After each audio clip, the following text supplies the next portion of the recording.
bilang semangat pagi, teman-teman akan menjawab pagi, pagi, pagi. Ya, siap. On mic ya semua. Siap. Semangat pagi. Pagi, Pagi. pagi, pagi. Baik, terima kasih teman-teman semua atas semangatnya di pagi ini. Walaupun ini pekan terakhir kita sebelum libur Lebaran, tapi teman-teman tetap semangat ya. Jangan sampai hawa-hawa liburan ini sudah mulai merusak konsentrasi kita. Jadi harus tetap semangat ya. Terima kasih teman-teman yang sudah hadir di acara Expert Talk kita pagi ini. Dan hari ini kita sudah kedatangan narasumber bersama kita pagi ini. Izinkan Miss Wadia untuk menyapa beliau terlebih dahulu. Selamat pagi Bapak Bahrul. Selamat pagi, Miss Fadia. Ya, selamat pagi Pak. Semoga Bapak dalam keadaan sehat walafiat pagi ini ya Pak. Alhamdulillah. Ya, Semoga Miss Fadia juga. Alhamdulillah. Ya. Teman-teman, Bapak Bahrul ini atau Bapak Bahrul Komar, SEAKMA CIB Cifa, merupakan Business Financial Strategist serta Doctoral Candidate in Islamic Social Finance. Nah, gelarnya panjang sekali ya Pak. Ya, teman-teman, Bapak Bahrul ini memiliki pengalaman profesional saat ini sebagai Merger and Acquisition Consultant at Pre-Delta Inc., kemudian Business and Investment Consultant at B2B Consulting, serta Chief Financial Officer at Danamark Group. Nah, nanti selama 1,5 jam ke depan dalam Expert Talk kali ini, kita akan menggali lebih dalam bagaimana menjadi seorang leader yang baik ya. Sesuai dengan tema kita pagi ini yaitu How to be a good leader. Ya. Sebelumnya izinkan saya untuk memperkenalkan teman-teman terlebih dahulu ya Bapak Bahrul. Jadi kami ini terdiri dari 3 mitra peserta studi independen bersertifikat atau MSIB Batch 6. Jadi ada dari mitra educourse.id yaitu untuk program platform and web developer, specialist education platform. Kemudian dari Halovina untuk program platform and web developer for financial or banking service. Kemudian dari Cihel Tech untuk program creating virtual worlds, a comprehensive VR AR course. Jadi teman-teman mahasiswa di sini totalnya sekitar 300 orang ya Pak. Jadi rata-rata mahasiswa untuk semester 6. Jadi mungkin nanti kita akan lebih banyak membahas bagaimana untuk menjadi seorang leader dalam konteks teman-teman Gen Z ya, atau anak muda ya saat ini, bagaimana ketika akan memasuki dunia kerja, kemudian di dunia startup untuk menjadi seorang leader yang baik. Nah, sebelum kita masuk ke materi inti, boleh nih Bapak menceritakan lebih detail tentang bagaimana latar belakang pendidikan Bapak, kemudian bagaimana pengalaman karir Bapak sampai saat ini menjadi Business Financial Strategist serta Doctoral Candidate in Islamic Social Finance. Dipersilakan Bapak Bahrul untuk on mic. Baik, terima kasih Miss Fadia. Alhamdulillah, terima kasih. Selamat pagi semuanya. Assalamualaikum warahmatullahi wabarakatuh. Salam sejahtera bagi kita semua. Pertama, saya ucapkan terima kasih kepada rekan-rekan Educourse yang sangat luar biasa yang telah menginvite saya, mengundang saya dalam acara kali ini. Juga tak lupa saya ucapkan terima kasih juga kepada semua peserta yang telah hadir. Luar biasa, tadi Miss Fadia bilang 300, alhamdulillah sekarang yang sudah bergabung sekitar 200-an. Saya kira menjelang Lebaran biasanya tuh paling enggak setengahnya berkurang, tapi ini ternyata semakin lama semakin meningkat dari menit ke menit. Jadi saya sangat menghargai energi teman-teman untuk mengikuti webinar kali ini. Ini juga bisa menambah energi saya. Sebentar lagi mungkin tidak sampai 1 minggu kita akan memasuki Idul Fitri. Biasanya tuh sudah pada mau pulang kampung, sudah siap-siap bikin hampers, apalah ya. Jadi masih semangat mengikuti webinar itu satu hal yang sangat luar biasa. Semoga semangat ini juga terus-menerus bisa dijaga sampai dengan nanti setelah Lebaran nanti. Di bulan puasa dan menjelang Lebaran aja pada semangat. Nanti mungkin setelah Lebaran mestinya lebih semangat lagi. Baik, saya mohon izin share screen, Miss Fadia, untuk perkenalan saya sedikit ya. Dan mohon maaf, mungkin saya tidak terlalu banyak slide untuk webinar kali ini, lebih banyaknya ke flowchart atau mind mapping, karena saya memang nggak begitu suka banyak ini ya, slide gitu ya. Lebih enak ngejelasinnya itu melalui mind mapping. Mungkin sudah terlihat Miss Fadia, sudah terlihat? Ya, sudah terlihat, Pak. Oh, Ya, alhamdulillah, baik. Oke, ya, mungkin bisa di full screen, Pak, untuk oke, lebih detail. oke, sebentar ya.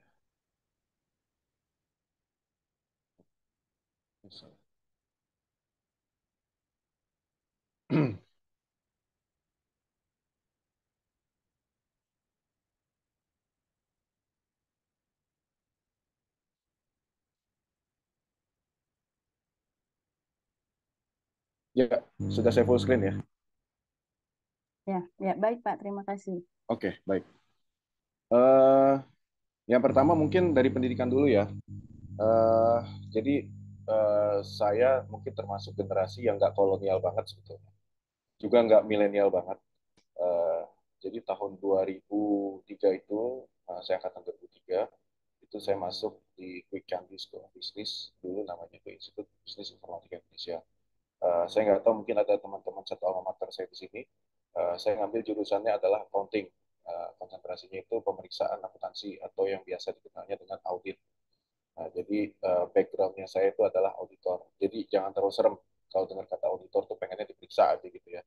Enggak. Jadi nanti saya akan ceritakan uh, kenapa saya juga nggak mau melulu di dunia auditor ya. Lalu yang berikutnya saya juga ngambil profesi akuntan di Universitas Trisakti. Jadi kalau zaman dulu itu kita sebagai sarjana ekonomi walaupun jurusan akuntansi itu nggak langsung dapat gelar AK.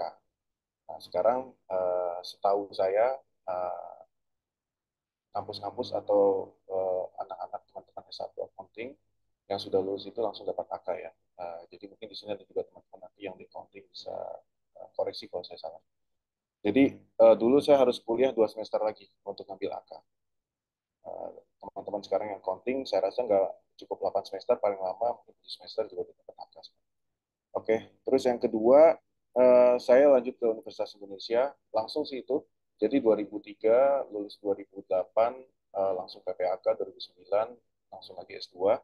Jadi nggak ada jeda memang, saya kuliah dari S1 sampai S2, itu ngambil bisnis internasional. Nah, jadi bisnis internasional ini sebetulnya banyak orang yang bertanya-tanya, kenapa nggak accounting gitu kan. Nah, kalau saya mungkin in my humble opinion ya, jadi eh, kita sebagai accountant juga harus punya perspektif bisnis, harus punya perspektif manajemen, harus punya perspektif marketing, harus punya perspektif dunia HR. Nah, jadi saya pengen belajar hal itu karena apa? Menjadi seorang CEO nanti atau menjadi seorang founders itu nggak cukup mengerti soal accounting, tapi harus mengerti segala aspek yang berkaitan dengan bisnis. Oleh karena itu, saya coba untuk S2 di bisnis dan alhamdulillah saya juga jatuh cinta juga terhadap dunia bisnis ini. Lalu yang berikutnya setelah S2 mungkin saya lulus kalau tidak salah 2011 atau 2012 awal. Uh, saya banyak di dunia praktis dulu, jadi konsultan, jadi corporate juga ada, terus buat bisnis juga bareng teman-teman. Baru pada sebelum COVID, pas banget sebelum COVID 2019 akhir, uh, itu saya daftar S3. 2020 di bulan Februari atau Maret itu saya kuliah pertama kali. Baru kuliah 1 minggu, S3 itu langsung, dulu istilahnya saya lupa apa ya, pokoknya langsung lockdown. Jadi cuma sempat 1 minggu kuliah offline, selebihnya udah online terus. Nah, saya ngambil di UIN Syarif Hidayatullah, ngambil jurusan ekonomi Islam. Karena apa? Karena kembali lagi, saya sudah belajar accounting, saya sudah belajar bisnis. Nah, saya tertarik dengan dunia social finance. Jadi disertasi saya terkait dengan Islamic Social Finance. Jadi dunia komersilnya saya sudah cukup tahu dan sudah praktik di sana. Nah, ini saya coba mengabdikan diri saya, apa yang diterapkan di commercial finance itu juga bisa diterapkan ke social finance. Jadi topik saya tentang corporate wakaf. Baik, sebelum ke pengalaman organisasi, mungkin saya ceritakan dulu pengalaman kerja dan bisnis. Yang pertama itu saya jadi auditor di kantor akuntan publik, salah satu kantor akuntan publik namanya Sulaiman Tekan, member of MSI Global Alliance. Lalu setelah itu di Arturindo. Nah, Jadi memang ketika saya jadi auditor ini, saya menemukan bahwa eh, tantangan dari auditor ini adalah memang kita dari segi waktu dulu ya, dari segi waktu. Itu terus terang mungkin teman-teman nanti akan jadi auditor, mungkin akan merasakan juga, itu kayak nggak pernah melihat matahari di luar begitu. Jadi pulang malam, pergi pagi subuh. Pulang malam, pergi pagi subuh gitu. Jadi kita sangat-sangat tidak work-life balance gitu. Hampir tidak, bahkan satu minggu pun juga kalau lagi ada tight schedule itu kita pasti juga lembur. Nah, oleh karena itu saya coba masuk ke dunia korporat. Jadi saya masuk sebagai financial manager di sebuah grup holding namanya Madani Investama. Ini juga sebenarnya dalam rangkaian saya, kalau ngaudit kan beda ya. Ngaudit itu kan dari historical, dari hilirnya ke hulunya, dari ujung ujung kanannya ke ujung kirinya. Nah, ini kalau dari financial ini kita mempersiapkan segala hal dari kiri ke kanan. Jadi saya pengen mengalami gitu dunia accounting itu seperti apa sih. Jadi ada hal yang lucu ya. Dulu ketika saya menjadi auditor itu menghadapi seorang accounting manager itu kadang-kadang kita sedikit rese lah gitu ya. Eh, Mana nih data ini, mana dokumen ini, mana voucher ini, jurnalnya kok begini gitu ya. Nah, tapi ketika saya jadi accounting, ternyata, oh begini jadi accounting. Ternyata gue juga dulu rese juga ya, ternyata. Jadi ketika saya nanti kalau jadi auditor, nggak begitu rese lagi deh. Karena ternyata memang jadi accounting itu persiapannya harus lebih rigid, terus terang dibandingkan dengan auditor. Kalau auditor itu capeknya sama mungkin, tapi kan karena banyak klien ya. Kalau accounting itu, apalagi kalau perusahaan transaksinya banyak, itu juga rigid banget dan harus proper gitu kan. Gak boleh ada satupun yang miss. Dari mulai dokumentasinya, datanya, sampai dengan penjualan, sampai dengan nanti bikin neraca laba rugi dan cash flow. Nah, jadi ternyata tantangannya berbeda-beda. Nah, setelah saya cukup memahami soal finansial, soal audit, nah saya udah mulai masuk ke bagaimana sih dunia bisnis gitu. Jadi ke depannya setelah saya jadi auditor, setelah saya masuk korporat, saya kembali lagi jadi konsultan tapi lebih ke bisnis dan finansial. Sampai pada akhirnya saya bergabung dengan korporat menjadi CFO dan CEO. Lalu sekarang saya mendirikan sebuah bisnis consulting, lebih tepatnya itu bisnis modelnya ke boutique investment advisory. Jadi kita mempersiapkan atau memberikan jasa kepada teman-teman startup, perusahaan, dan UMKM agar mereka investable dari sisi finansial ya, agar mereka layak diinvestasi oleh venture capital, oleh private equity, oleh investor, dan lain sebagainya. Dan turunannya ini kita bisa accounting service, turunan jasanya maksudnya, ada tax compliance juga. Jadi teman-teman yang punya startup, ingin melakukan pendampingan, itu butuh jasa yang namanya boutique investment advisory. Sebenarnya kalau saya kan khususnya di finansial, tapi lebih luas lagi sebenarnya bisa juga berkaitan dengan persiapan secara bisnis. Tapi kalau saya mengamati bahwa kalau teman-teman di Indonesia, startup perusahaan UMKM itu sebetulnya mereka secara inovasi mereka sudah oke, okay. Secara bisnis mereka juga oke, okay. Market juga udah oke, okay. Produk development juga udah oke, okay. Tapi ketika mereka bicara keuangan, mereka sering ketinggalan. Nah, fundamental keuangan ini yang sebenarnya menjadi suatu hal yang signifikan atau krusial ketika berhadapan dengan investor. Mereka baru pitching pertama kali aja nih dengan para investor, itu udah bisa dikeramasin lah istilahnya ya. Karena laporan keuangannya nggak benar, nggak proper dari segi neraca laba rugi dan cash flow-nya.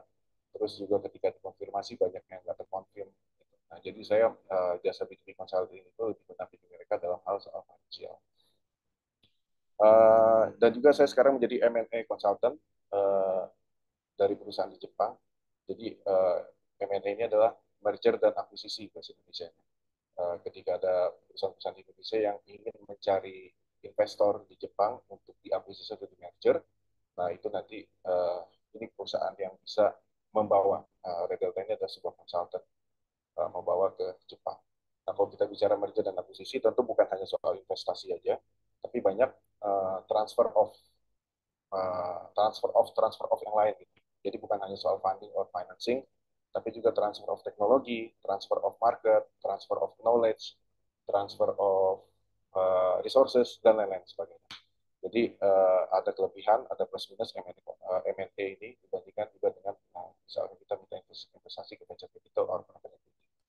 Nah, lalu berikutnya izinkan saya untuk sedikit pengalaman organisasi ya, karena ini terkait dengan tema tentang leadership.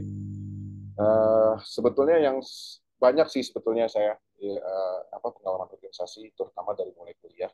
Cuman ini yang saya tampilkan yang milestone yang besar-besarnya aja gitu ya. Jadi yang pertama itu saya menjadi awal mungkin semester 3 kuliah lah. Itu saya aktif di suatu UKM kerohanian di kampus saya dan saya menjadi sekjen. Lalu tahun berikutnya saya terpilih menjadi ketua senat mahasiswa dan sekarang saya menjadi ketua sahabat Risalah Nur, itu sebuah organisasi kepemudaan dalam bidang agama Islam. Uh, Pengalaman organisasi ini banyak sebetulnya, dari mulai jadi panitia, dari mulai jadi staf, kepala departemen, baik itu di kuliah maupun di masa pekerjaan. Dan itu terus terang teman-teman, ini sebelum kita masuk ke konten ya, pengalaman organisasi ini sangat amat banyak membantu saya di dalam dunia pekerjaan dan dalam dunia usaha. Nanti kita akan cerita lebih banyak. Jadi bagi teman-teman yang ingin menjadi seorang leadership yang baik, saran dari saya dari sekarang kita harus sudah mulai berani untuk ikut dalam sebuah organisasi. Mungkin demikian perkenalan saya, Mbak Fadia. Ya. Baik, terima kasih Pak Bahrul. Sangat menarik sekali ya, ini pengalaman karirnya beragam, dimulai dari auditor, kemudian akunting, serta sampai menjadi konsultan ya Pak. Kebetulan di sini banyak teman-teman di Halovina itu dari jurusan akuntansi ya, keuangan. Jadi mungkin bisa belajar banyak dari Bapak ya, termasuk teman-teman yang lain juga. Nah, di sini saya melihat dari pengalaman organisasi Bapak ini banyak sekali ya sebagai ketua. Kemudian tentunya ketika dalam dunia pekerjaan juga ada banyak pengalaman Bapak dalam konteks leadership ini. Nah, terkadang kita rancu Pak dari sisi istilah, itu ada leader, kemudian ada manajer, atau ada yang disebut bos gitu Pak. Nah, kira-kira menurut pandangan Bapak ini, apa yang menjadi definisi bagi seorang leader? Kemudian apa yang membedakannya dari manajer atau bos atau atasan? Dan dari segi tanggung jawab serta perannya, apakah ada perbedaan atau sebetulnya untuk istilah-istilah ini sama saja, Pak? Mungkin bisa dijelaskan, Pak. Silakan. Baik, pertanyaan yang menarik, Miss Fadia. Ini sering banget ditanyakan ketika dunia pekerjaan. Gitu ya. Oh dia ngebosi banget sih, gitu ya. Kadang-kadang kita sering begitu ya. Atau wah dia adalah seorang leader yang baik. Nah sebutannya itu bukan bos yang baik, tapi seorang leader yang baik. Jadi nanti sedikit saya menjelaskan, tapi saya pengen interaktif, izin boleh, Miss Fadia? Mungkin ada teman-teman mahasiswa di sini yang ingin menceritakan terlebih dahulu, satu orang aja. Siapa sih leader panutannya yang pertama itu? Terus kedua, kenapa itu menjadi panutan? Baik, oh itu Baik, ada Pak. raise hand. Ya, ya, silakan kepada Atiko dari silakan sebutkan apakah dari Edukors, Halovina atau Cihel. Oh ya, Silakan. kami sempat gangguan sinyal. Izin bertanya, Pak. Kebetulan saya jurusannya bimbingan dan konseling dari Silwangi. Nah, tadi kan tertarik ya Bapak menjadi CEO dan konsulting. Nah, kalau misalnya dari jurusan BK ke perusahaan untuk memimpin seperti itu, apakah kemungkinan besarnya ada dan langkah apa yang mesti saya lakukan, Pak? Karena Oh, saya juga MBKM kemarin masuknya tentang wirausaha juga, Pak. baik. Mbak Atiko, sebetulnya saya bertanya dulu nih, leader leader yang menjadi role model atau yang jadi favorit dan role model juga bisa sekalian. Itu siapa Mbak Atiko? Sebelum bertanya ya. Ya. Kenapa dia menjadi role model bagi Mbak Atiko? Izin sebentar Mbak Atiko, untuk pertanyaannya mungkin akan kita kumpulkan di akhir dulu ya. Sekarang silakan menyampaikan siapa leader yang menjadi panutan Mbak Atiko. Role model menurut saya dari dosen-dosen saya Pak yang ada di IKIP, karena saya selalu MBKM sampai ada di studi independen ini karena dukungan mereka. Hmm. Jadi saya lebih mau menjaga amanah dari mereka, dari kampus juga, Pak. Oke, baik. Terutama prodi BK tersendiri. Oke. Menurut Mbak Atikoh, coba ya dikerucutkan satu aja gitu ya, satu orang aja. Nilai-nilai yang bisa diambil dari seorang dosen itu, nilai-nilai leadership itu apa yang bisa diambil? Dari ketua prodi, Pak. Ya, kalau ada ketua prodinya dia langsung Karena terbang. dari saya menjadi mahasiswa baru, Mm-mm. beliau sangat mendukung saya. Beliau Oke. uh, selalu menjadi ibu buat saya sendiri, Pak. Menjadi ibu, Dunia perkuliahan. dia seorang perempuan ya? Jadi dukungannya itu kayak dukungan dari ibu sendiri. Tapi kalau saya lagi kesal menjadi sahabat juga, Pak. Dari saat ini, Pak, yang dulunya tuh berawal dari sekretaris prodi ya, Pak. Oh, baik-baik. Oke, siap-siap. Terima kasih Mbak Tiko. Baik. Ya, Pak. Ya, Mbak Fadia, izin saya tampilkan slide berikutnya ya. Ya, silakan Terima Bapak. kasih banyak Mbak Tiko. Oke. Oke. Mungkin nanti ada relevansinya ya yang dijelaskan Mbak Atiko dengan flowchart yang sudah saya buat. Jadi tadi kan poin pentingnya Mbak Atiko adalah bisa menjadi sahabat, bisa seperti seorang ibu, sehingga punya kedekatan ya. Eh, Nanti kita ambil poin-poinnya di flowchart itu. Oke, jadi perbedaan leader, manager, dan bos. Nah, jadi kadang-kadang orang bingung nih, bedanya leader, manager, and bos itu apa sih gitu. Nah, leader yang pertama itu dia akan punya mindset jauh banget lebih ke depan. Bukan hanya sekedar jangka 1, 2, 3, 5 tahun, bahkan bahkan lebih dari 20 tahun. Jadi dia punya vision mindset. Kalau seorang manajer, dia hanya terbatas mungkin mission target. Jadi, sorry, mission mindset. Jadi mungkin jangkanya itu hanya 3 tahun, 5 tahun. Nah, kalau seorang bos itu target mindset. Jadi kalau kita bicara target ini sebetulnya lebih ke kuantitatif ya, lebih ke angka-angka. Tapi dia tidak mempunyai uh, mindset untuk apa namanya, untuk jauh ke depan dan untuk hal-hal yang sifatnya kualitatif. Kalau manajer mission itu juga campur. Mereka juga harus ada sisi kuantitatifnya, tapi juga harus kejar sebuah hal yang kualitatif. Kalau leader itu sebetulnya jauh di atas angka-angka, lebih mengejar ke arah kualitatif. Jadi misalkan contohnya kita ambil contoh EduCourse ya. EduCourse saya sangat yakin para foundersnya punya visi yang jauh lebih ke depan, misalkan ingin mencerdaskan kehidupan anak bangsa sesuai dengan Undang-Undang Dasar kita, atau ingin memberantas apa namanya kebodohan, atau ingin meningkatkan kualitas pendidikan. Nah, itu mungkin sebuah visi.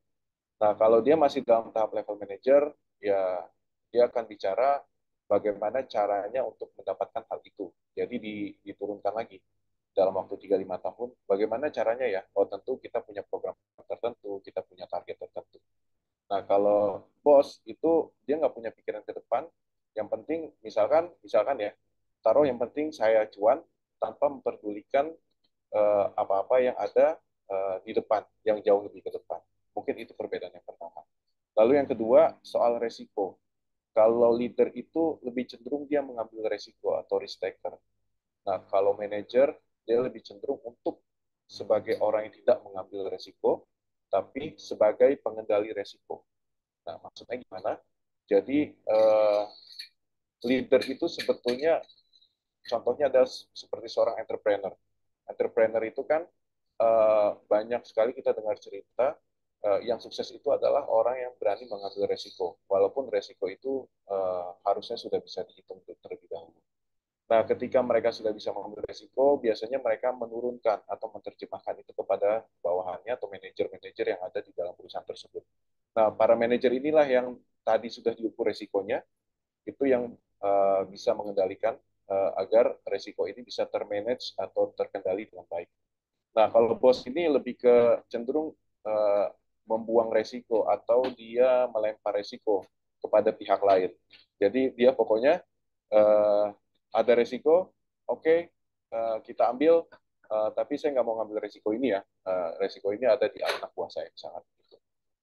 Lalu yang berikutnya, kalau leader ini punya pengikut yang loyal, tentu kita sering mendengar kalau seorang pemuka agama itu lebihnya ke arah bukan disebutnya sebagai manajer atau bos, tapi disebutnya sebagai leader, pemimpin agama tertentu gitu ya. Dan mungkin mereka punya pengikut-pengikut loyal. Dan juga termasuk juga di dalam politik juga saya rasa juga jarang ada yang menyebut seorang manajer politik atau soal bos politik tapi sebagai leader karena mereka punya pengikut-pengikut yang loyal. Nah, kalau manajer, uh, mereka punya bawahan uh, yang belum tentu loyal, tapi mereka bisa bekerja dengan baik karena mereka punya job desk atau mereka dibatasi dengan koridor-koridor pekerjaannya mereka.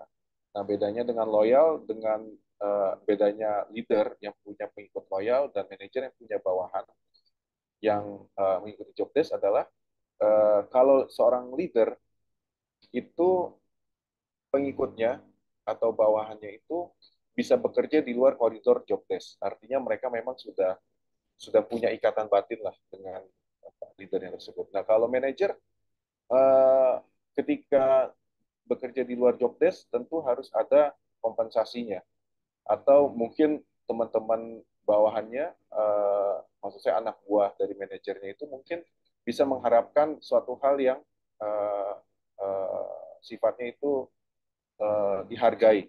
Misalkan, oke, saya di luar job desk bisa bekerja, tapi tolong ada dong, misalkan kenaikan gaji atau segala macam. Nah, kalau bos itu nggak peduli sih, dia biasanya dia punya bawahan yang mau di apapun itu sifatnya bisa ditinggalasi terus, mau di dalam job desk atau di luar job desk, yang sifatnya itu mungkin resikonya tinggi, nah dia bisa menekan untuk anak buahnya agar melakukan hal tersebut. Nah, ini yang keempat yang juga mungkin suatu hal poin yang penting menurut saya. Seorang leader itu adalah sifatnya atau karakternya itu adalah transformasional. Artinya dia bisa memberikan motivasi dan inspirasi. Nah, saya kira tadi yang diceritakan oleh Pak Atiko ini kurang lebih dapat di poin 4 ini ya. Jadi seperti seorang ibu, seperti seorang sahabat dan bisa menginspirasi Mbak Atiko tadi.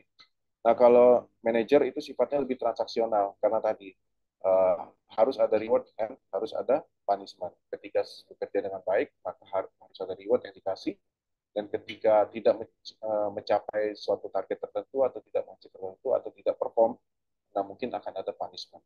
Nah, kalau bos ya tidak peduli dia. Sifatnya yang penting uh, harus tercapai, tidak ada reward dan punishment. Tercapai tidak ada reward, tidak tercapai malah mungkin diberikan punishment. Nah, jadi dari 4 aspek ini, saya kira ini sudah cukup bisa menggambarkan perbedaan leader, manajer, dan bos. Nah, kalau leader sebetulnya pada kesimpulannya sih bisa dalam bentuk formal dan informal. Tapi kalau manajer ini, kalau pendapat saya itu lebih ke hal-hal yang formal, seperti dalam struktur perusahaan, struktur yayasan, atau struktur organisasi. Jadi sebutan formal itu adalah manajer. Seorang leader bisa menjadi sekaligus bisa menjadi seorang manajer, tapi seorang manajer belum tentu dia mempunyai karakter leader. Nah, walaupun secara formal dia adalah pemimpin. Nah, kalau seorang bos ini bisa dalam bentuk formal dan informal juga.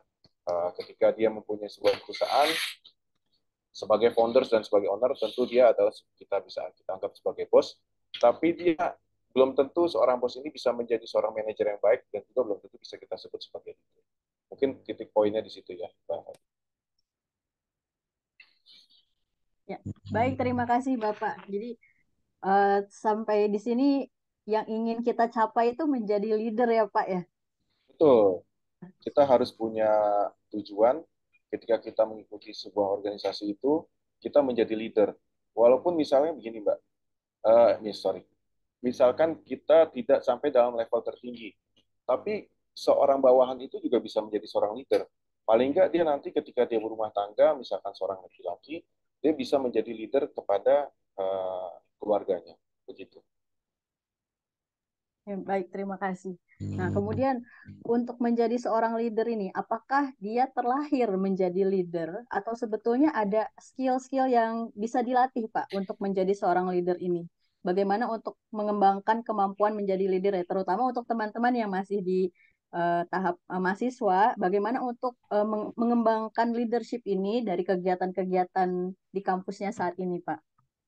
Baik. Nah, ini menarik pertanyaannya, Pak. Jadi, kalau menurut saya, pengalaman, pengamatan, dan bacaan saya, seorang leader itu bisa bisa turun, bisa menurun. Jadi, secara genealogisnya, secara gennya, dia itu terlahir memang menjadi leader. Karena apa? Dari turunan kakek, nenek, bapaknya itu semuanya leader. Jadi memang dia sudah terbentuk karakternya itu eh, dari lahir itu memang sudah mendengar kata-kata ya Pak. Mungkin bahkan dari mulai dalam kandungan itu dia sering mungkin apa namanya bapak itu karena dia menjadi leader sering didatangin oleh apa namanya pengikutnya, sering ikut ikut kegiatan-kegiatan yang sifatnya dia menjadi leader bapaknya. Jadi ketika mulai dari kandungan itu dia sudah terlahir sudah terbiasa mendengar kata-kata leader, terakhir menjadi leader. Akan tetapi memang secara gen dia menjadi leader, tetapi untuk membentuk atau mengasah kemampuannya itu setuju dengan Mbak Fadia bahwa memang kita harus mengasah kemampuan itu.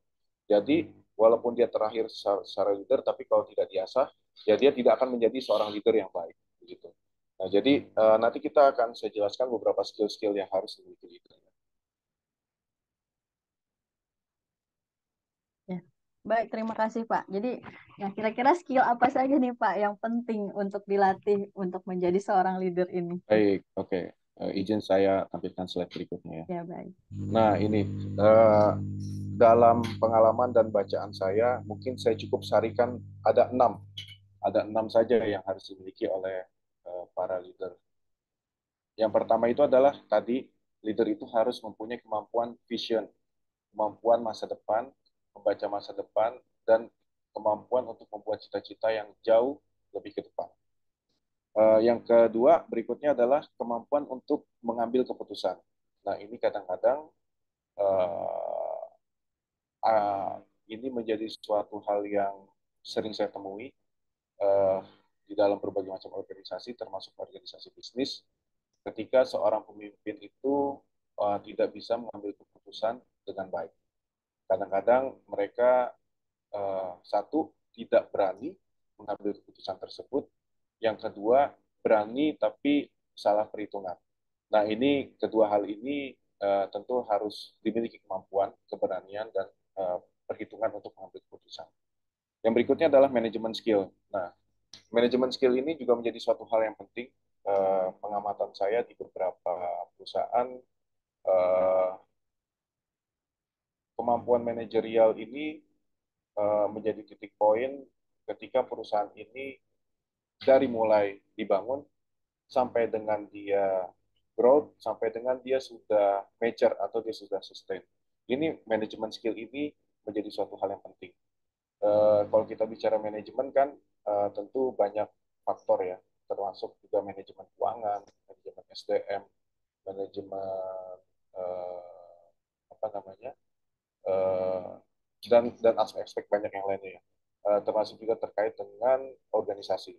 Nah, jadi kemampuan manajemen ini harus terus, kalau bagi saya, teorinya mungkin kita bisa dapat di kuliah ya, tapi untuk mengasahnya itu harus harus learning by doing.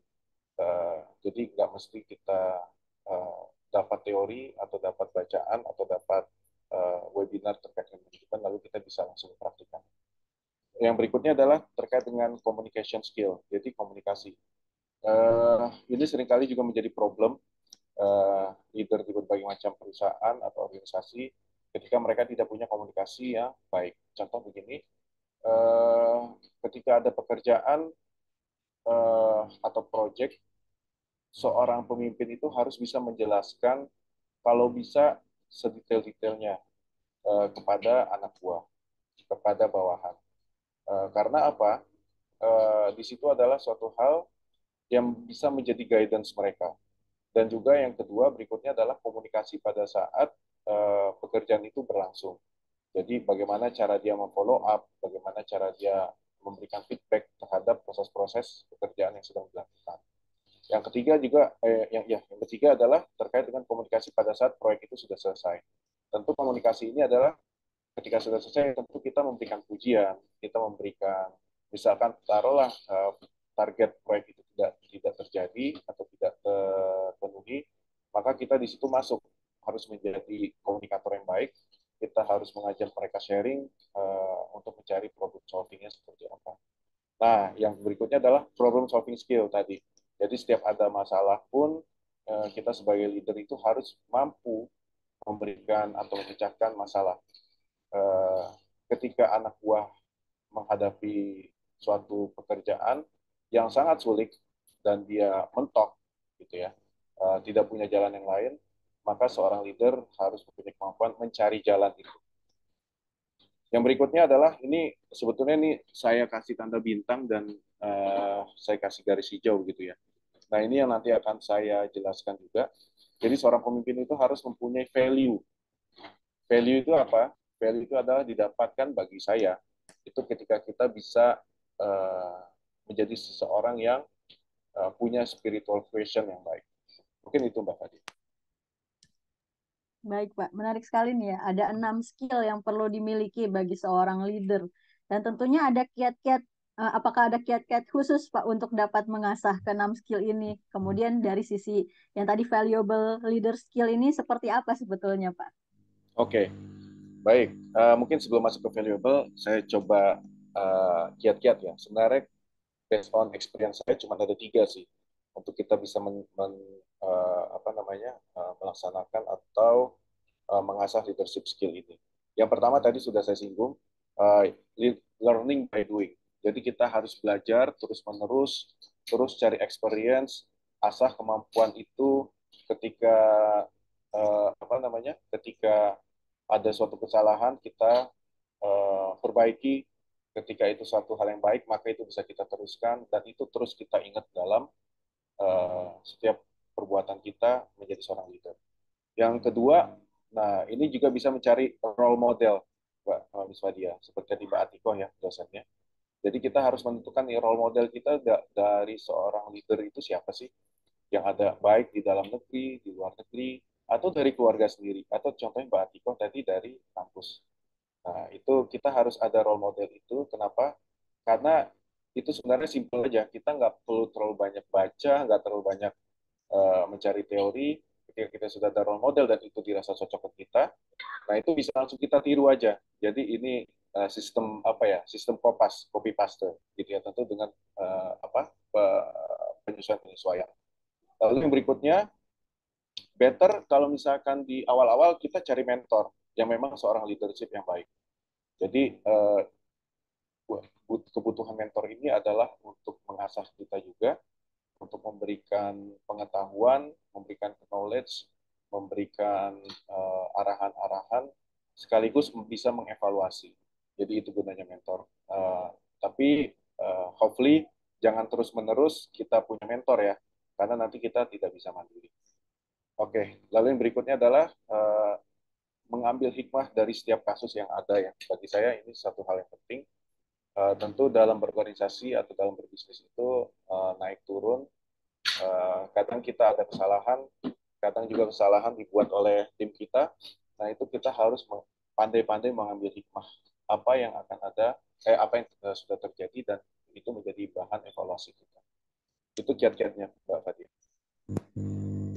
Ya, baik Pak, terima kasih. Tadi menarik yang bagian terakhir tuh harus mengambil hikmah dari berbagai situasi yang ada. Nah, ini mungkin ada sebagai leader tentu ada banyak tantangan atau challenges nih gitu ya Pak. Betul. Mungkin Bapak bisa menceritakan berdasarkan pengalaman yang Bapak alami ketika menjadi seorang leader itu tantangannya seperti apa. Kemudian ketika mengelola apa ya pengikut bukan pengikut anak anak buah Bapak yang Bapak pimpin itu bagaimana ketika terjadi sebuah tantangan atau kendala di perjalanan. Baik. Nah, ada 3, Mbak, bagi saya.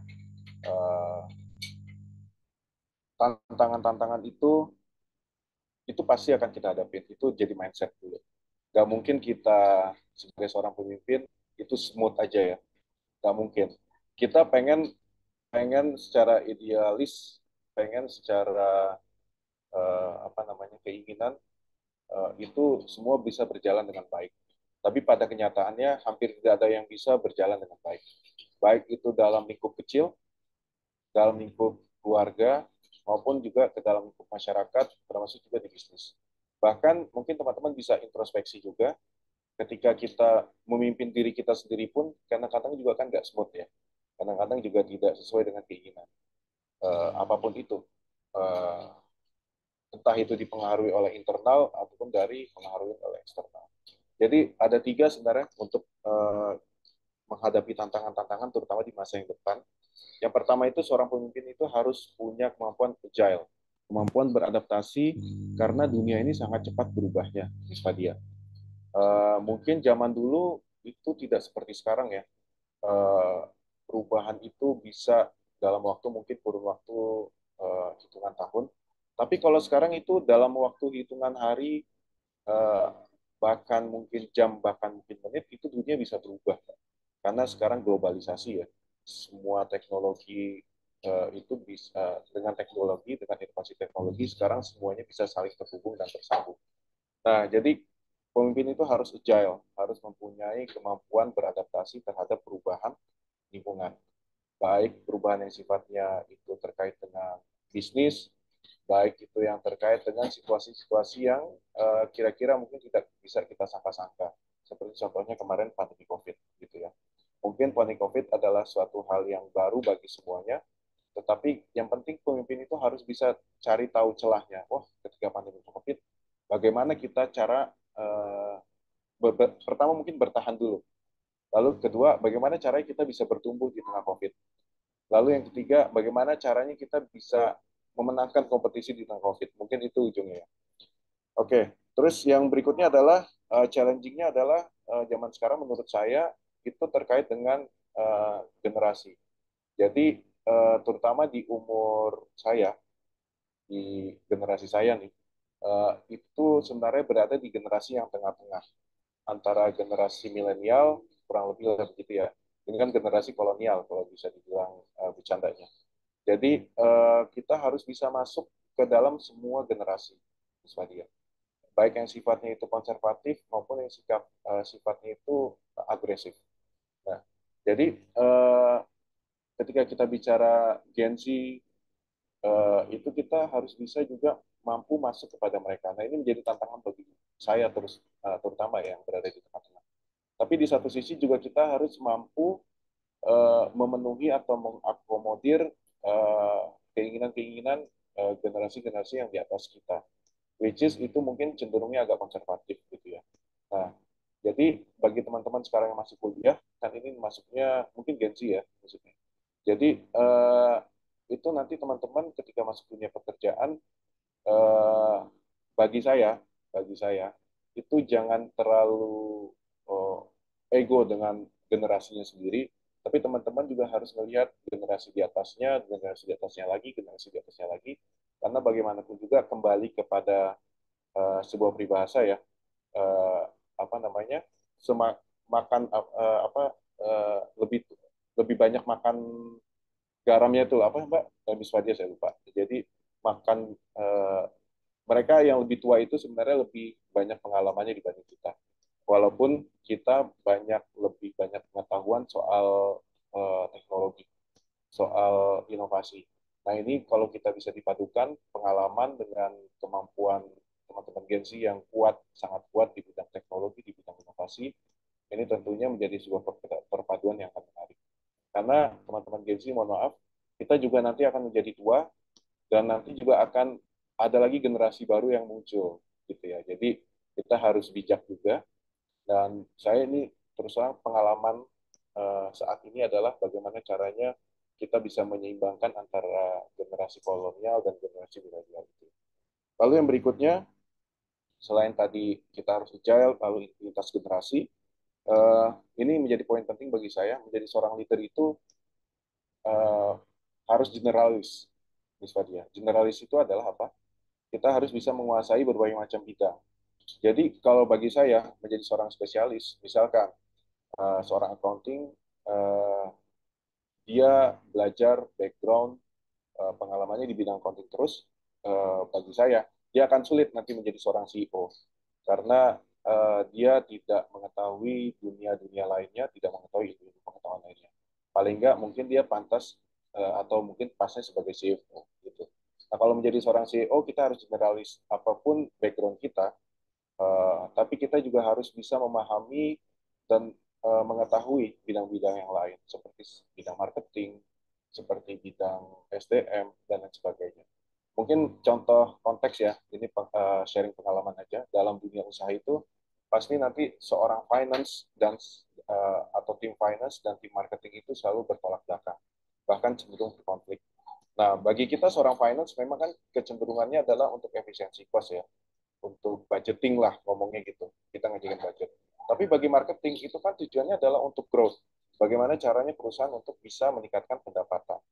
Nah, kalau bagi kita seorang finance dan kita juga memahami marketing, karena kan saya orang finance, orang accounting, tapi belajar marketing dan tahu juga dengan dunia marketing, maka maka kita bisa membuka pikiran kita bahwa oh iya ya, marketing ini kan mau cari duit buat perusahaan. Oleh karena itu budget ini kita buat sedemikian rupa, kita buat standar-standarnya agar mereka juga tidak offside, tapi mereka juga nyaman untuk mencari revenue bagi perusahaan. Begitu juga yang marketing, oh iya ya, mereka juga harus paham nih soal accounting kan. Kalau kita tidak efisien, cost kita kebanyakan entertain, misalkan, atau kita kebanyakan program-program yang tidak tepat guna, program-program marketing yang tidak tepat guna, maka secara bottom line, secara laba, perusahaan semakin tipis, atau mungkin akan ada potensi kerugian. Nah, jadi menjadi seorang CEO bagi saya adalah generalis, tidak mesti ngerti detail, tapi paling nggak dia tahu filosofinya, dia tahu tujuannya dalam bidang tersebut, sehingga dia bisa mengambil keputusan yang lebih bijak. Ya, baik, terima kasih Pak. Jadi tadi yang saya garis bawahi tadi masalah generasi ya Pak. Jadi ada perbedaan generasi mungkin kalau Bapak tadi sebutkan di antara kolonial dan milenial dan sekarang ini Gen Z, tentunya ada perbedaan dari sisi model kepemimpinan atau gaya kepemimpinan gitu Pak. Betul. Menurut Bapak ini bagaimana sebetulnya model kepemimpinan yang cocok untuk anak muda Indonesia zaman sekarang atau Gen Z saat ini? Seperti Oke. apa model kepemimpinannya, Pak? Oke, Miss Fadia. Jadi ini menjadi menarik. Ini adalah opini saya ya, opini saya dan berdasarkan pengalaman saya. Jadi karena ini sifatnya talk show, jadi teman-teman sebenarnya nanti bisa menyanggah juga dan kita bisa berdiskusi ya. Kita bisa sama-sama mengambil kesimpulan. Jadi kalau di Indonesia bagi saya eh, sila pertama kita adalah ketuhanan yang Maha Esa ya. Lalu yang di dalam pembukaan Undang-Undang Dasar juga disebutkan juga terkait dengan atas berkat rahmat Tuhan Yang Maha Esa, dan itu eh, semestinya bisa menjadi landasan hidup kita bermasyarakat, bernegara, termasuk juga berorganisasi, termasuk juga dalam leadership. Jadi bagi saya pendekatan yang terbaik untuk anak-anak Indonesia adalah spiritual leadership yang ini sebetulnya turunan dari valuable leader skill ini. Mungkin nilai-nilai terbaik, mudah-mudahan teman-teman semua sepakat, nilai-nilai atau value-value yang terbaik itu bisa kita dapatkan dari nilai-nilai yang diajarkan oleh agama kita masing-masing, apapun itu agamanya. Sudah cukup lengkap lah, kita nggak perlu cari kemana-mana, kita belajar dengan agama kita sendiri pun, itu sudah kita bisa mendapatkan berbagai macam nilai yang komprehensif. Gitu ya. Jadi izin saya share berikutnya, mungkin secara singkat aja. Nah ini, spiritual leadership. Spiritual leadership ini itu bisa terbentuk sebetulnya atas 4 aspek kecerdasan. Yang pertama, intellectual quotient, kecerdasan kecerdasan intelektual. Yang kedua adalah kecerdasan emosional atau EQ. Yang ketiga adalah spiritual quotient sendiri. Nah, itu yang lebih dikenal mungkin kita ESG. Lalu saya waktu itu masih berpandangan ESG sudah cukup gitu ya. Sampai saya ketemu dengan teman saya sesama S3, beliau dokter,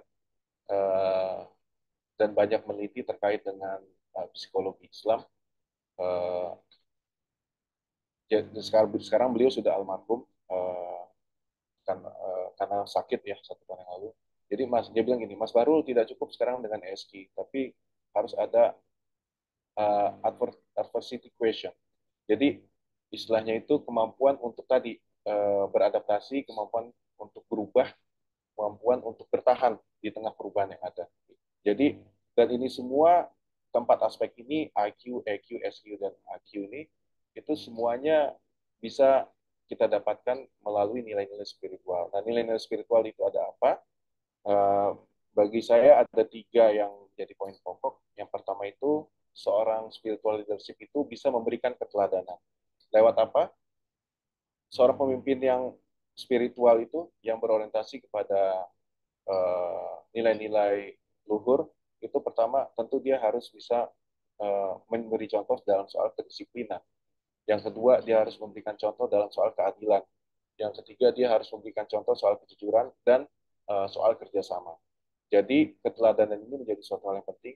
Teman-teman bisa bayangkan mendapatkan seorang pemimpin atau seorang manajer yang diomongkan dengan yang dipraktekkan itu tidak sesuai. Suruh datang tepat waktu, tapi dia sendiri rapat sering telat. Dia mengatakan bahwa tidak boleh, misalkan ya contoh, tidak boleh korupsi di perusahaan. Artinya budget-budget semuanya harus transparan, harus dilaporkan. Tapi dia sendiri misalkan, contoh, perusahaannya tender itu dengan sogokan. Lalu yang berikutnya kerjasama. Jadi teamwork itu mereka sendiri terkadang itu mengambil suatu hal yang egoisme, tidak bisa mempertimbangkan pendapat-pendapat orang lain. Yang berikutnya adalah integritas. Integritas itu bagi saya ada konsisten, komitmen, transparansi, berani bertanggung jawab, dan self control. Nah, ini penting self control ya. Seorang pemimpin yang bijak itu harus bisa mengendalikan diri sendiri. Berikutnya adalah, nah ini cinta kasih, kasih sayang sesama. Yang pertama itu adalah hubungan kita dengan Tuhan. Yang kedua itu hubungan dengan manusia. Yang ketiga hubungan dengan alam dan makhluk hidup. Nah, ini menjadi 3 poin yang penting untuk membentuk kita menjadi seorang pemimpin yang mempunyai nilai-nilai spiritual. Nah, bagi saya kesimpulannya adalah think globally and act locally. Jadi kita sebagai seorang pemimpin itu harus bisa berpikir secara global. Nah, kalau di dalam tentu ini bisa disesuaikan dengan masing-masing agama. Kalau di dalam agama saya, mohon maaf, di Muslim itu kan ada akhirat. Jadi kita harus hidup ini berorientasinya jauh ke depan, bukan hanya di dunia. Tapi kita harus berpikir kepada akhirat. Dengan kita berpikir kepada sana, kita yakin bahwa kita ada akhirat. Kita juga tentu akan lebih bisa menjaga diri kita karena kita tahu, memahami bahwa ini benar, ini salah. Dampaknya adalah nanti kita diadili di akhirat. Tapi kita juga harus berpikir secara locally gitu ya. Jadi jangan bertindaknya secara locally. Nah, kalau mau prinsipnya itu mungkin ada 3M ya. Mulai dari diri sendiri dulu, kita harus mempraktikkan dari hal kecil dan juga mulai dari saat ini. Mungkin kurang lebih itu Mbak Fadia, inti dari spiritual leadership. Sebenarnya kalau mau kita kaji lebih dalam, lebih jauh, ini tentu banyak sekali yang bisa kita sampaikan. Tapi karena keterbatasan waktu, jadi saya simpulkan saja, think globally and act locally. Ya, baik, terima kasih Pak. Ini jadi dari aspek quotient ini kalau dulu hanya yang dipentingkan itu IQ saja, tapi terus berkembang menjadi EQ, kemudian ESQ, dan saat ini menjadi AQ ya berarti Pak untuk adversity quotient ini. Betul, betul. Ya. Ya, kemudian untuk poin-poin yang perlu diperhatikan itu dari sisi keteladanan, kemudian integritas dan cinta kasih. Jadi apapun agamanya tentu sama-sama memegang nilai luhur yang harus diterapkan dalam kepemimpinan ini. Baik, Pak. Mungkin teman-teman ada yang penasaran untuk menggali lebih lanjut mengenai ini. Kami buka untuk sesi pertanyaan ya, Pak. Baik, ya. Ya. Miss Fadia, saya izin switch ke handphone ya. Saya mungkin harus jalan, tapi nanti aman Q&A-nya. Ya, baik, Pak. Ya. Nah, sepertinya sudah ada yang ingin bertanya nih Pak dari Mbak Atiko. Kemudian dilanjutkan Mbak Dahliani dan Mbak Nabila ya. Pertama, kami persilakan kepada Mbak Atiko untuk menyampaikan pertanyaannya. Izin. Nama saya Atika dari jurusan BK IKIP Sewangi, PT Cihe. Nah, izin mempertanyakan pertanyaan yang sebelumnya, Bapak, terkait jurusan saya kan bimbingan dan konseling. Nah, yang tadi untuk kita menjadi konsulting, apakah efektif dari kami yang dunia pendidikan ke kantor, Pak? Atau harus ada lanjutan dulu kuliahnya? Terima kasih. Dan angka apa misalnya kalau ada adaptasi di situ? Oke, Mbak Atiko, mohon maaf tadi agak apa namanya kurang jelas. Bagaimana, Mbak? Sorry. Ya Pak, tadi kan saya tertarik dengan CEO consulting Pak yang Oh, sama dengan consulting. Oke, jurusan saya. Nah, kalau oke. semisalnya kan saya di sini fokusnya di perguruan. Nah, nanti kalau saya mau lanjut ke dunia kantor, apakah harus ada perkuliahan lanjut atau cukup kayak ada training keluar atau Oh, bagaimana ya oke, Pak oke, untuk oke, oke, adaptasinya? baik, baik. Terima kasih. Ya, sebenarnya kalau di dunia consulting itu tergantung profesinya masing-masing, Mbak. Jadi kalau di accounting itu kan untuk kita membuka kantor jasa akuntan itu harus lewat Ikatan Akuntan Indonesia. Gitu juga mungkin jadi auditor. Itu kan juga kurang lebih kan sama seperti konsultan ya. Kita ada Ikatan Akuntan Publik Indonesia. Begitu juga teman-teman yang di legal atau di hukum, ketika mereka mau ingin jadi pengacara atau jadi apa namanya notaris, itu juga harus ada asosiasi-asosiasi yang mereka atau ujian-ujian tertentu yang harus ikut. Terus yang berikutnya, saya rasa juga di bidang hukum, bidang komunikasi juga seperti itu. Eh, Arsitektur, teman-teman yang arsitek juga ya, ada Ikatan Arsitektur Indonesia juga. Jadi memang harus ketika menjadi seorang konsultan ada lembaga-lembaga profesi yang memang itu bisa menunjang atau secara regulasi kita harus ikut ke dalam keanggotaan mereka gitu ya. Jadi bisnis kita bisa tertunjang atau konsultan kita bisa tertunjang dari kita mengikuti sebagai anggotanya mereka, sebagai eh, apa namanya mengikuti ujian-ujian profesi mereka. Nah, tapi kalau untuk menjadi seorang bisnis consultant, kalau menurut saya eh, penting juga, Mbak, kita mengikuti ujian-ujian tertentu. Kayak misalkan saya menjadi konsultan bisnis ini kan, saya mengikuti gelar investment banking, CIB. Nah, itu saya ambil, kalau tidak salah itu dalam waktu 3 bulan, dan itu ada ujian terakhirnya termasuk juga presentasi. Nah, itu saya kira menjadi penting juga karena seorang konsultan itu di luar gelar akademis itu harus punya gelar-gelar certified lainnya yang bisa menunjang sehingga eh, klien kita itu yakin gitu Mbak Atiko. Nah tapi kalau secara ini sebetulnya secara pengalaman sebenarnya investment banking, sebenarnya accounting, audit itu semuanya bisa bisa didapatkan learning by doing. Tapi harus diperkuat dengan apa? Harus diperkuat dengan kita mengambil certified itu menjadi semacam validasi lah bahwa kita memang memiliki kemampuan di sana gitu. Baik, terima kasih Bapak. Kepada Mbak Atiko, apakah ada tanggapan? Ya, sudah dapat dipahami ya berarti ya. Baik, terima kasih Bapak. Baik, terima kasih nih. Pagi ini. Terima kasih. Selanjutnya, kami persilakan kepada Dahliani untuk menyampaikan pertanyaannya. Baik, terima kasih Miss Fadia atas kesempatannya. Saya Dahliani dari EduCourse, izin bertanya. Sedikit berkaitan dengan sharing pengalamannya Pak Bahrul pas di awal-awal tadi ya. Saya pernah mendengar teori gaya kepemimpinan ada otoriter dan ada demokratis. Nah, ketika seorang pemimpin ini nih menerapkan gaya otoriter, maka dia akan memiliki wibawa, disegani anak buahnya, serta akan mampu lebih tegas dalam mengambil keputusan dan menyikapi kesalahan anggotanya. Sehingga di sisi lain juga dapat menyebabkan anak buah merasa tidak senang atau merasa kurang nyaman baik dalam menyampaikan pendapat ataupun secara personal sendiri ke pemimpinnya. Sedangkan ketika seorang pemimpin menerapkan gaya demokratis, mungkin para bawahan ini akan merasa lebih senang dalam bekerja dan juga lebih nyaman ke pemimpinnya. Namun di sisi lain juga karena saking membaurnya mungkin seringkali menyebabkan pemimpin ini kurang disegani atau membuat anak buahnya malah jadi lebih berani dan akan membuat pemimpin ini sendiri lebih sulit dalam mengambil keputusan serta menindak kesalahan anak buahnya karena ada kedekatan dengan anak buah tadi. Nah, kalau yang Pak Bahrul rasakan sendiri, kira-kira mana yang lebih baik nih untuk diimplementasikan ketika di dunia kerja?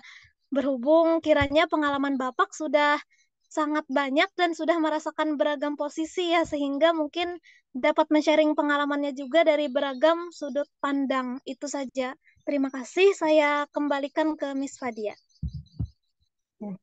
Baik, terima kasih. Silakan Pak Bahrul. Ini tadi pertanyaannya mengenai gaya kepemimpinan demokratis, kemudian otoriter. Bagaimana penerapannya, Pak? Mana yang lebih tepat untuk diterapkan berdasarkan pengalaman Bapak? Halo, Iya, halo. Pak. Yes, Ya, sudah masuk so- suaranya. sudah masuk ya? Ya, tadi sedikit terputus kayaknya. Tadi dengan Mbak siapa? Mohon maaf yang Dengan bertanya. Mbak Dahliani. Oke, Mbak Dahliani. Oke, saya udah nangkep poinnya. Terima kasih Mbak Dahliani, ini pertanyaan yang menarik. Jadi, kalau saya berpendapat itu tergantung dengan institusinya, Mbak, yang akan kita masukkan. Nah, kalau saya terus terang untuk berbicara tentang gaya kepemimpinan otoriter ini, saya tidak pernah masuk ke dalam institusi ini gitu ya. Eh, saya selalu masuk ke dalam institusi yang memang selalu menerapkan eh, gaya kepemimpinan yang demokratis dan memang saya lebih cocok untuk gaya kepemimpinan demokratis ini. Karena salah satu role model saya sebetulnya adalah kalau tadi kita harus menerapkan role model, kalau di Indonesia ini saya sangat senang dengan gaya kepemimpinannya founding fathers kita yang pernah menjadi wakil presiden yaitu Muhammad Hatta. Nah, bagi saya gaya kepemimpinan otoriter ini bukan berarti jelek enggak, tapi tergantung institusinya. Ketika kita masuk institusi kepolisian atau institusi militer, tentu nggak akan bisa kita menggunakan gaya kepemimpinan demokratis. Nah, tapi kalau kita masuk ke dalam institusi bisnis, saya kira dengan adanya kita menerapkan gaya otoriter atau terlalu otoriter, itu juga tidak menjadi baik gitu Pak. Karena yang kita hadapkan adalah orang-orang yang memang tidak terbiasa dengan situasi itu gitu. Nah sekarang bagaimana? Tadi kan pertanyaannya menarik. Tapi kan kalau otoriter itu membuat orang itu menjadi loyal, mungkin ya, membuat orang itu menjadi patuh, lebih teratur, apa dan lain sebagainya. Sedangkan demokratis ini banyak dinamikanya, lebih banyak dinamikanya, Eh, lebih cenderung untuk apa namanya, mungkin banyak perlawanan atau segala macam. Nah, eh, ini pertanyaan yang menarik sebetulnya. Tapi begini, eh, balik lagi ke tadi yang slide saya tampilkan antara leader, manager, and boss. Nah, kita punya kekhawatiran kalau kita menjadi pemimpin yang otoriter, itu pasti kita akan cenderung masuknya nanti ke dalam klasifikasi pemimpin dengan tipikal boss gitu. Nah, kalau eh, kita demokratis, itu lebih dekatnya sebetulnya kalau nggak ke leader atau nggak minimal ke manager. Jadi bagi saya otoriter itu eh, selain tergantung dengan institusi adalah juga tergantung juga dengan situasi. Tapi kalau saya sendiri lebih cenderung memang dalam institusi bisnis terutama itu lebih cenderung demokratis. Kenapa? Yang pertama itu tentu kita bisa dalam suasana demokrasi kita bisa semua orang bebas memberikan pendapat, semua orang bebas memberikan masukan, usulan, dan juga bisa menolak terhadap suatu hal yang dikiranya tidak baik. Nah, itu menjadi suatu hal yang baik menurut saya. Kita bisa brainstorming, kita bisa apa namanya problem solving bareng-bareng. Uh, Sehingga ketika kita sudah sepakat mengerjakan sebuah proyek itu bisa dengan teamwork yang bagus. Mungkin itu secara singkatnya ya, Mbak Dahlia. Ya, terima kasih Pak. Ini kebetulan ada pertanyaan yang senada di kolom chat, Q&A. Jadi saya sampaikan pertanyaannya ya Pak.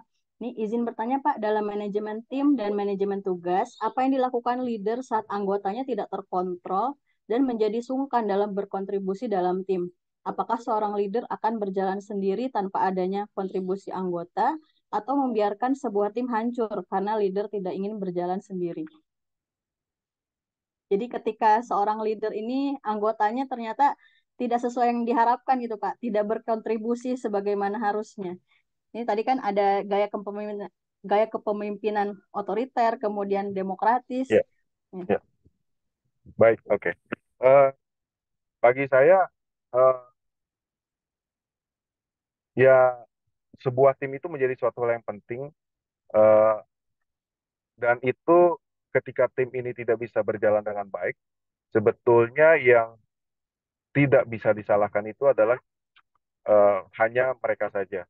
tapi bisa jadi kesalahan itu adalah dari seorang leadernya gitu. Jadi kita sama-sama bisa berintrospeksi diri, baik itu leader, baik itu bawahannya, dan kita bisa sama-sama mencari problemnya di mana dan bisa sama-sama mencari permasalahannya di mana. Kadang begini, ini situasi real ya, situasi real yang bisa saya share.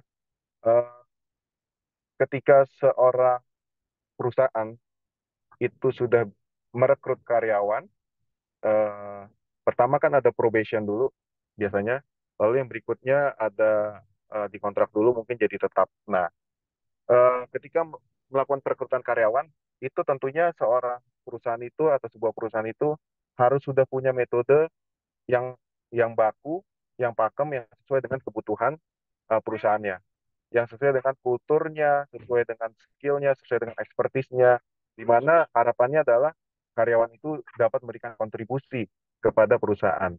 Nah, jadi dari mulai perekrutan pun saya kira kita harus sudah mempunyai standar, dan kalaupun kita nanti ada tim yang tidak perform misalnya, itu bisa jadi kesalahannya itu dari mulai perekrutannya. Jadi ini menjadi titik poin yang penting. Nah, ini sebetulnya nanti bisa bisa kita sharing dengan teman-teman yang memang bergeraknya dalam bidang HR ya, tentu mereka lebih paham. Nah, terus yang berikutnya, setelah direkrut kan ada probation. Nah, itu sebetulnya ajang kita untuk bisa menilai para karyawan, ini kira-kira bisa ngikut nggak nih ke perusahaan untuk selanjutnya. Nah, karena kalau misalkan bisa ikut, itu udah menjadi konsekuensi kita. Ketika seorang karyawan itu tidak perform, maka kita wajib untuk memberikan pendampingan atau wajib memberikan apa namanya pembekalan, untuk memberikan pengetahuan, untuk memberikan mentoring, memberikan coaching agar mereka bisa kembali perform, gitu. Atau mereka bisa bisa kembali sesuai dengan koridor yang ada di dalam perusahaan. Lalu berikutnya kan mereka setelah probation maka kan mereka dikontrak kontrak 1 tahun, mungkin 1 kali 3 tahun. Sorry, 3 kali 1 tahun, 3 kali kontrak. Nah, dalam kontrak itu pun sebetulnya kita juga bisa menilai para karyawan itu apakah ini mereka sudah sesuai dengan eh, yang diinginkan perusahaan atau belum gitu kan. Nah, jadi harapannya pada saat mereka sudah dikontrak, kita tidak ada itu yang namanya di tengah perjalanan misalkan kita eh, kecuali memang kebutuhan mendesak ya. Misalkan kita menurunkan gaji tidak sesuai dengan kontrak atau kita mengeluarkan karyawan tersebut, karena di dalam kontrak itu kita sudah sama-sama saling eh, mempunyai hak dan kewajiban gitu. Nah, jadi resikonya itu menurut saya itu eh, ketika kita sudah benar di perekrutan, ketika kita sudah benar di dalam probation memberikan penilaian, termasuk dalam kontrak. Nah, ketika diangkat jadi karyawan tetap, itu mau nggak mau itu kita harus bisa memberikan penilaian atau kita harus mempunyai mindset bahwa eh, karyawan itu adalah sebagai aset, bukan hanya sebagai beban gitu. Memang di dalam hitungan accountingnya kan beban gaji kan. Tapi kalau secara filosofi sebenarnya karyawan ini udah mestinya sebagai aset. Kalau kita bicara aset, tentu teman-teman bisa melihat punya aset motor aja atau punya aset laptop aja. Tentu kan kita maintain kan. Kalau misalkan sedikit rusak aja atau sedikit eh, ada kerusakan, tentu kita pasti harus benerin. Atau sedikit motornya lecet aja kita juga pasti sayang kan gitu. Jadi mempunyai mindset karyawan sebagai aset itu menjadi sangat penting dibandingkan hanya sekedar sebagai beban. Apalagi ketika dia sudah menjadi karyawan tetap. Mungkin secara singkatnya itu, Mbak. Nah, baik Pak, terima kasih. Jadi ini menarik ya, menjadikan mindset bahwa anggota tim atau karyawan tersebut adalah sebagai aset. Jadi yang harus terus di-maintain hubungannya. Baik, terima kasih Pak. Kita beralih ke pertanyaan selanjutnya. Silakan kepada Halovina Nabila untuk menyampaikan pertanyaannya. Terima kasih kepada Miss Fadia untuk kesempatannya. Selamat pagi Pak Bahrul, saya izin bertanya. Terkadang sebagai pemimpin dalam mengambil sebuah keputusan atau bahkan dalam menjalankan program kerja, kita tanpa sengaja menunjukkan sikap yang arogan, dan terkadang arogan dan sikap tegas itu tuh hanya dibatasi oleh garis yang sangat tipis. Kapan atau bagaimana cara kita mengetahui dengan cepat bahwa sikap yang kita tunjukkan saat ini itu adalah sebuah kearoganan, bukan sebuah ketegasan? Karena hal tersebut biasanya sangat mempengaruhi loyalitas para anggota ke depannya, Pak. Terima kasih. Baik, terima kasih Mbak Nabila. Ini pertanyaan yang juga menarik. Eh, jadi bagi saya kuncinya satu tadi yang ada di slide saya juga. Ketika kita sudah bisa memberikan keteladanan sebagai seorang pemimpin, eh, dan kita sudah bisa memberikan contoh-contoh yang baik, apa yang kita omongkan, apa yang kita perintahkan, itu juga kita praktikkan, maka ketika ada tim kita yang tidak sesuai, maka itu kita katakan itu adalah sebuah ketegasan. Tapi kalau kita sendiri tidak bisa memberikan keteladanan yang baik, kita tidak bisa memberikan contoh yang baik, ketika kita tidak mempraktikkan apa yang kita perintahkan kepada mereka, nah itu bisa jadi kita itu adalah sebuah arogansi. Gitu. Mungkin perbedaannya tipis ya. Nah, jadi ketika kita sudah memberikan keteladanan yang baik, ya eh, mereka tidak mau mengikuti kita, ya kita harus tegas di situ. Tapi kalau kita sendiri misalkan eh, tidak bisa memberikan keteladanan dengan baik, nah bagaimana caranya kita untuk bisa memberikan eh, ketegasan kepada mereka? Kita nanti akan dibilang arogan. Misalkan gini lah, eh, karyawan harap datang tepat waktu gitu ya. Tapi kita sebagai leader meeting aja suka molor sampai setengah 1 jam. Nah, perasaan sebagai karyawan gimana? Eh, ya ini eh, bos saya kok sering telat sih, kita disuruh datang tepat waktu. Nah, itu kan cenderungnya ke arogan kan. Tapi kalau misalkan kita bisa memberikan keteladanan, kedisiplinan, rapat memang tepat waktu. Nah, mereka semua pasti akan segan dan itu dianggap sebagai ketegasan karena memang pemimpin saya sudah bisa memberikan contoh yang baik dalam dalam soal waktu. Mungkin itu ya. Semoga dapat menjawab Mbak Nabila. Ya. Baik, terima kasih Pak Bahrul. Ini sepertinya pertanyaan tadi senada dengan yang ada di kolom chat ya dari Kak Rizka Maulina dari Halo Flina.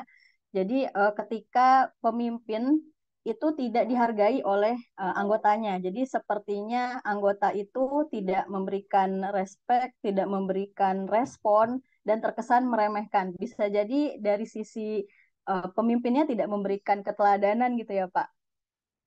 Kalau misalnya ada kondisi pemimpin sudah berusaha memberikan arahan tetapi tidak ada respon, kemudian malah menjadi seperti bos pada akhirnya karena kurang teladan atau kurang kompeten dalam memimpin. Ya, bagi saya betul Mbak. Jadi keteladanan itu adalah menjadi suatu hal yang penting. Kita bicara mungkin eh, apa namanya dalam dunia balik lagi ya, mohon maaf dalam dunia agama, ketika pemimpin agama tersebut tidak bisa memberikan keteladanan, tentu dia tidak bisa bisa memberikan dakwah dengan baik ya. Bagaimana mau mengikuti mengikuti beliau, ternyata beliau sendiri tidak mempunyai keteladanan yang baik, begitu. Baik, terima kasih Pak. Kemudian masih menindaklanjuti pertanyaan tadi, kira-kira bagaimana caranya untuk menanggapi perbedaan pendapat atau selisih paham antara pemimpin dengan anggotanya? Ini ditanyakan oleh Elda Sartika dari Cihel. Jadi ketika pemimpin memiliki perbedaan pendapat dengan anggota. Oke, Eh, mungkin kita harus bedakan dulu nih, pemimpin bisnis dan pemimpin di dalam sebuah organisasi, misalnya gitu ya.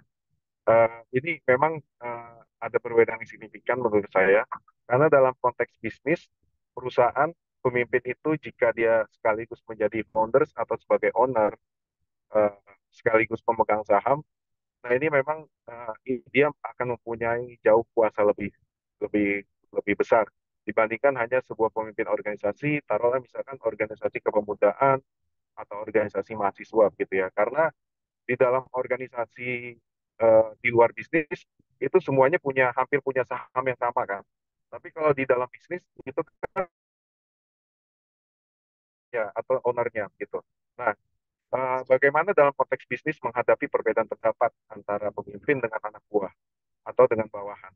Nah, ini dalam konteks bawahan dulu ya. Dalam konteks bawahan sebagai pengalaman saya, memang mau nggak mau, eh, mau nggak mau nih, Mbak Fadia, Miss Fadia dan teman-teman semua, kita memang sebagai bawahan itu memang harus mengalah sebetulnya.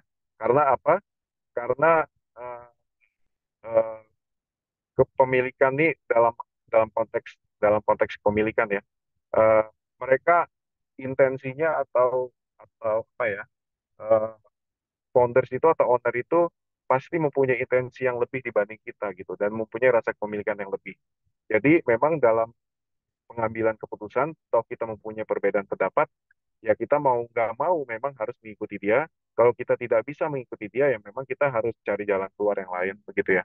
Nah, sebagai pemimpin bisnis, bagaimana ketika kita menghadapi perbedaan pendapat dengan bawahan? Ya tentu satu, kita harus menurunkan ego kita, menurunkan arogansi kita. Kalau memang itu sama-sama untuk kebutuhan kebaikan perusahaan, saya kira kita bisa sama-sama dalam suasana demokratis, kita bisa sama-sama untuk brainstorming, untuk sama-sama bisa mencari jalan keluarnya. Jadi seorang owner yang memang mempunyai saham lebih dibandingkan dengan para karyawan, tetap bisa tetap bisa harus bisa mendengar, menurut saya mendengar mendengar lebih banyak kepada anak buah. Karena begini sih, eh, kalau saya sebagai pemimpin mungkin berusaha bijak gitu ya. Kita memang sebagai pemimpin mungkin lebih banyak tahu, tapi belum tentu juga eh, kita tahu lebih detail dibandingkan eh, bawahan kita. Karena bawahan kita itu yang tahu lapangan sebetulnya. Nah, kalau kita kan tahunya di level-level yang mungkin sifatnya manajerial atau sifatnya dalam bidang kebijakan.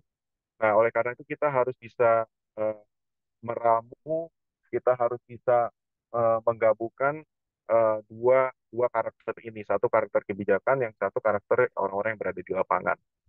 Eh, Mungkin itu ya, Mbak Fadia ya. Kalau dia organisasi biasa ya eh, tentu beda. Semuanya punya saham, merasa punya saham gitu ya. Jadi memang harus diskusinya harus lebih hidup. Mungkin akan sedikit lebih keras pertarungan dalam berdiskusinya karena sama-sama mempunyai intensi pemilikan yang sama begitu. Terima kasih. Ya, baik, terima kasih Pak. Sudah sangat jelas. Selanjutnya karena keterbatasan waktu kita batasi untuk dua pertanyaan terakhir ya Pak. Ini dari EduCourse Dea Amana. Silakan untuk menyampaikan pertanyaannya.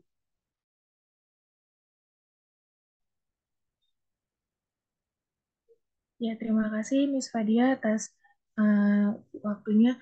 Baik Pak, saya mau nanya, waktu dulu kan sempat saya ikut suatu organisasi gitu ya Pak ya.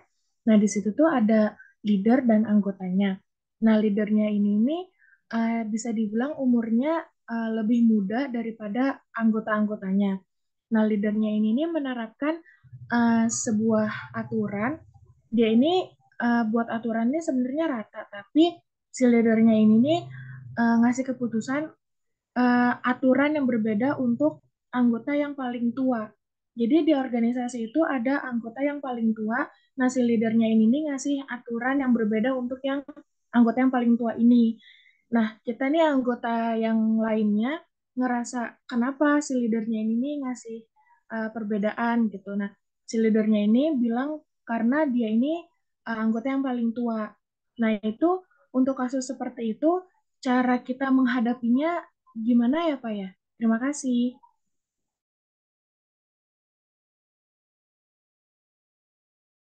Oke, Mbak Dea, terima kasih. Mbak, boleh nggak saya dikasih contoh case-nya realnya aja gitu? Perbedaannya di mana gitu? Mungkin nggak usah terlalu detail ya. Kalau waktu itu, dia ini buat aturan kayak semisal waktu telatnya itu untuk anggota-anggotanya itu cuma dikasih waktu apa 5 menit. Nah, tapi kalau untuk anggota yang lebih tua ini dikasih waktu lebihnya itu 10 sampai 15 menit gitu, Pak. Oke, oke, oke. Oh, jadi yang lebih tua ini dikasih keringanan begitu ya? Lebih Iya, banyak dikasih betul keringanan. gitu, Pak. Oh, ya. Eh, ya, eh, tentu gini sih, Mbak Dea. Saya tidak dalam posisinya beliau ya, yang sebagai leader itu.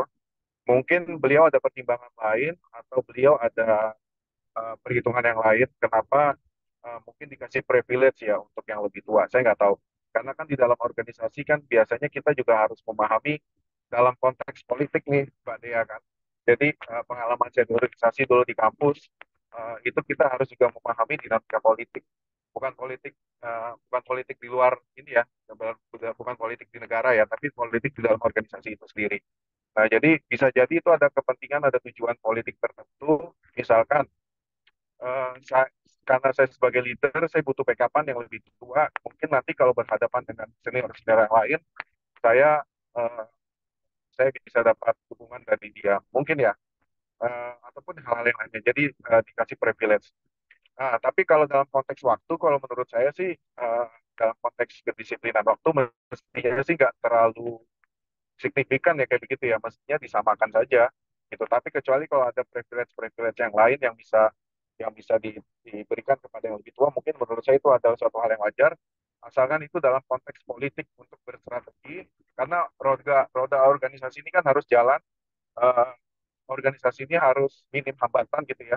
Kadang-kadang kalau kita organisasi di kampus itu memang tantangannya itu banyak dari senior gitu ya.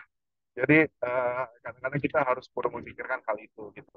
Nah kalau dalam konteks bisnis sih itu dalam konteks organisasi. Nah dalam konteks perusahaan atau company atau bisnis mestinya semuanya diperlakukan hal yang sama sesuai dengan jabatan, sesuai dengan porsinya masing-masing. Jadi apapun jabatannya, sama jabatannya dia lebih tua atau dia lebih muda, tapi dalam posisi yang sama, tentu hak dan kewajibannya harus sama. Begitu, Mbak. Ya. Ya, terima Baik, kasih. Mbak Dea. Ya. Terima Sudah dapat kasih. dipahami berarti ya, Mbak. Ya, Selanjutnya ada satu pertanyaan terakhir ya, Pak. Ini dari Arya Chandra, Edukors. Dipersilakan. Baik, terima kasih Miss atas waktunya. Dan kebetulan saya sekarang Pak ini lagi eh, ngebuat suatu perusahaan fotografer dan juga videografer. Terus itu ada orang-orang yang bisa dibilang teman-teman saya sendiri menjadi karyawan gitu Pak. Jadi bagaimana cara memberikan feedback yang konstruktif dan membantu karyawan untuk berkembang agar menciptakan kerja yang positif dan produktif. Mungkin seperti itu saja pertanyaan saya. Terima kasih. Oke, baik. Terima kasih, Mas Arya Chandra ya. Nah, eh, ini menjadi suatu hal yang saya alami juga nih dengan teman-teman buat bisnis bareng. eh, Dalam konteks misalkan Mas Arya Chandra kan mungkin yang modalnya dari Mas Arya Chandra, tapi teman-temannya sendiri yang menjadi karyawan. Nah, bagi saya eh, kita harus bisa memisahkan dunia pertemanan dengan dunia bisnis. Artinya eh, ini saling timbal balik ya. Di dalam dunia pertemanan kita juga pasti ada ribut-ributnya. Itu jangan sampai dibawa ke bisnis. Itu juga sebaliknya dunia bisnis pasti kita juga ada perbedaan pendapat, tapi jangan sampai dibawa ke dunia pertemanan. Nah, untuk memitigasinya seperti apa? Memang semuanya harus tersurat, jangan tersirat, Mas Arya. Jadi memang semuanya harus dibuat semacam semacam perjanjian atau surat apalah kerjasama. Perusahaannya sudah jauh lebih besar kan mungkin kan kita ada legalitas PT segala macam di situ diatur hak dan kewajibannya. Tapi kalau misalkan masih usaha-usahanya level UMKM yang belum ada kebutuhan badan hukum, ya memang kita harus buat semacam perjanjian hak dan kewajiban dituangkan di sana. Jika tidak perform seperti apa, eh, termasuk juga soal waktu, termasuk juga soal privilege-privilege yang mungkin bisa diberikan kepada mereka. Dan itu harus ditandatangani. Jadi ketika kita ada selisihan pendapat, sorry, ada perselisihan, itu bisa kita kembali ke dalam agreement itu, begitu ya. Nah, kalau kalau dalam persoalan diskusi atau rapat perbedaan pendapat gitu, nah itu seninya seorang leader justru di situ. Bagi saya itu uh, jangan menjadi isu ya ketika kita diskusi ada perbedaan pendapat itu jadikan adalah suatu hal yang wajar. Nah, sekarang kita sebagai leader itu bagaimana caranya kita bisa mengendalikan perbedaan pendapat. Mungkin itu Mas. Baik, terima kasih Pak. Ya, di sini pentingnya menggunakan perjanjian tertulis berarti ya Pak untuk sebuah bisnis karena tidak bisa hanya tersirat, harus tersurat. Ya. Ya, mau nggak mau gitu. Dan itu saya alami memang, Pak. Jadi ketika ada perselisihan memang kita harus kembali lagi kepada apa yang sudah kita sepakati awal. Baik, terima kasih. Tentunya di sini diskusi kita hari ini sangat menarik sehingga masih banyak teman-teman yang ingin bertanya, tapi karena kita ada keterbatasan waktu sehingga pertemuan kita untuk Expert Talk hari ini harus diakhiri sampai di sini. Terima kasih banyak kepada Bapak Bahrul yang sudah menjadi narasumber dan memberikan ilmunya mengenai how to be a good leader.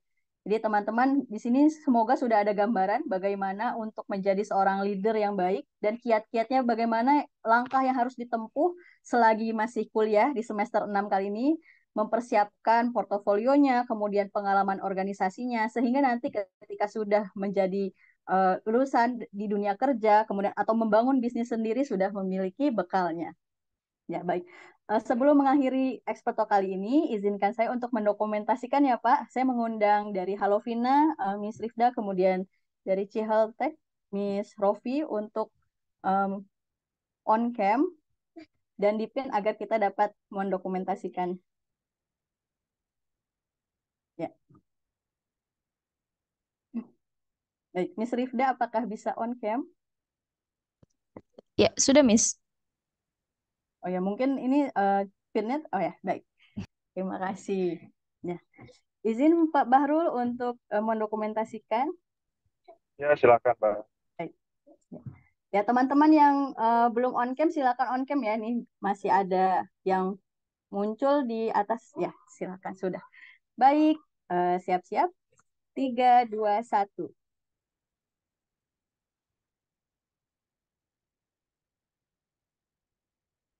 Ya, terima kasih. Ya.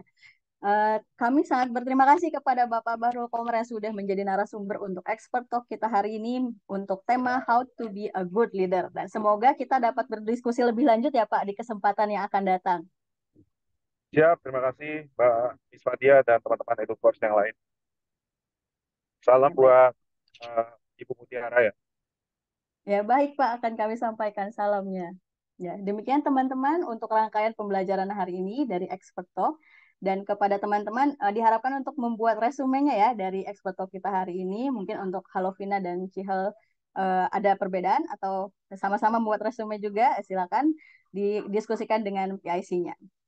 Baik, akhir kata saya mengucapkan wabillahi taufiq wal hidayah. Wassalamualaikum warahmatullahi wabarakatuh. Waalaikumsalam warahmatullahi wabarakatuh. Terima kasih semuanya. Izin pamit. Terima kasih, Svadia. Terima kasih, Pak Bahru. Sama-sama.